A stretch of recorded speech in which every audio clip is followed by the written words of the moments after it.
A few months ago, I did something that I should not have done. Do you know this AI voice? Have you heard of Echo, a luxurious hotel in Antarctica? Echo Camp, created by White Desert. Yeah, this voice that we always hear whenever we watch some YouTube or TikTok videos. So you go to a website and then you subscribe for free for 1 month, and then the other month you need to start paying like £10. So this was the requirement of this particular site. So I never used this site, but I had put in my details because I wanted to like try out something. So I forgot about it, and then they charged me £10. When they charged me that £10, I was like, oh no, I haven't even been using this. But for some reason, when the message came in, I was so busy doing something else, I forgot. And I just realized that they charged me today again over the same thing. But now when I sat down, I asked myself this question. What was the reason why I had to subscribe to this? Why did I do that? Was it because they gave me a free month of using this? This is what happens with money most of the times. As long as there is a free component attached to anything that we have been offered in a store or anywhere, people, our eyes, our minds will always like open up. And I do this most of the times, even when I get to the shop. So this is what we're talking about, the psychology of spending, why we buy what we do. I'll catch you later.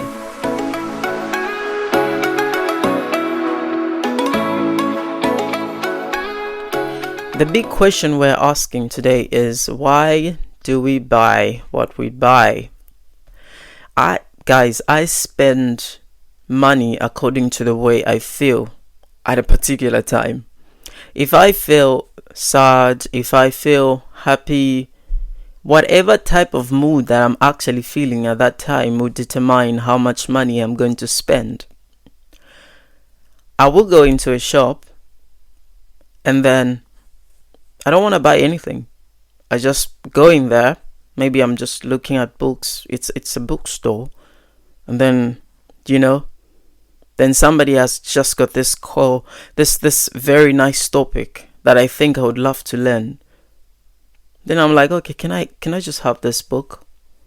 And then these stores, the way they are set up again, you'd find that immediately you enter, the things that you see first will attract a person into buying in that place.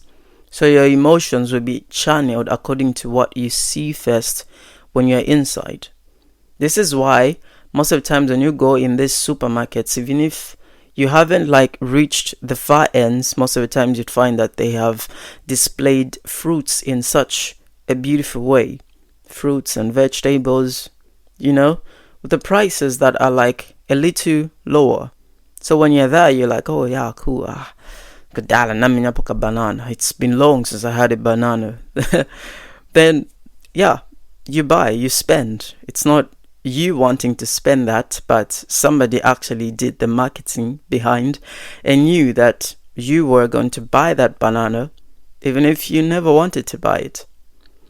And then that psychological aspect, again, when you go in this shop, then you see something like buy one and then get one for free, or buy one and get two for free. You don't want to buy anything, but because you have seen that ad saying buy one and then you get the other one for free, you feel like, okay, cool, let me just get it. I need to get this. Even if you never wanted to, like, I need to get this. I remember there was this store that was selling very nice wristwatches, and then it said if you buy one for £40, you can get the other one for free. To be honest, the reason why I never bought that wristwatch was because I had left my wallet back home. But if I had the money at that time, if I had my wallet with me, I would have bought. But because I had left my wallet back home, I was like, okay, I can't. And also just the pressure of going back again there is what I never had. Yeah, but that aspect of saying this thing is free is what makes a lot of people want to buy. So it's always in our nature to like be attracted whenever there's like a free item that is stuck to a certain thing. And then for some of us who know this, shops today would say you can if you they have this thing called a meal deal, meaning that when you buy a type of snack and a drink, the price is going to be like different compared when you buy just one item. So it's a meal deal. So when I look at that, I'm like, oh yeah, I'm spending less, even when it's not less, but they just want me to buy that, even if I never wanted to. And then the other thing is that credit cards, like, they make spending feel like less real. For example, what I mean by this is that when you go in a shop, when you have hard cash money in your hands, this is hard cash in my hand, and then, okay, this item that I have in front of me is like 3,000 kwacha, all right? Oh yeah, this is 3,000 pounds. So now, okay, let me get that money out. I'll start counting it. Like that. The feeling, I will know that, okay, nacho sapo 3,000 up, and I will know again that ndra my wallet mameyangari down different from the way it was when I bought this thing at first. So, but now when it comes to like swiping the same product, when I swipe, it feels less real. It feels like it's almost painless. It's almost like you haven't spent anything. You don't have that physical interaction with your money. Therefore, the spending is different. And then sometimes another example is that when you see for example, like a 1,000 kwacha jacket that has been marked down to 400, you're like, okay, I'm saving money. I've like saved the 6,000. Because this thing is 1,000 kwacha, and then I have been told that it has been marked down to 400. Therefore, I am saving I'm saving a 600. And then this is like real, because it happens most of the times where you feel like you have saved money, but you haven't saved anything.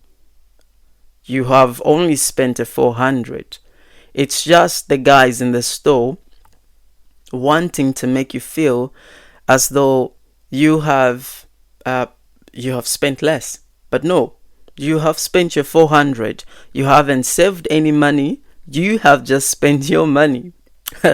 Yeah, so it's really like crazy. And also, coming to this thing that I was talking about subscriptions, companies rely on you forgetting about the free trials and subscription renewals.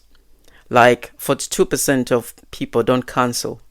I am a victim of that. Netflix, or what's this, Disney Plus, things that you don't watch most of the times. You're like, okay, I'm gonna try this for 1 month only, and then the other month I am not going to subscribe to this.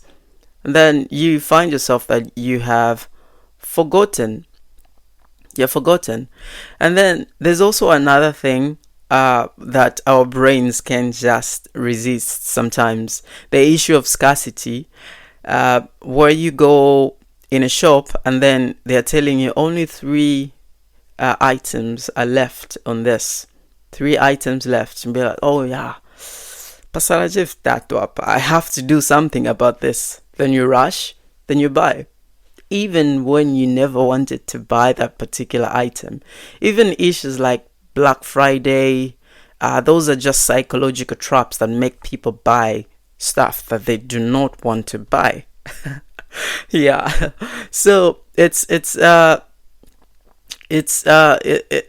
crazy where,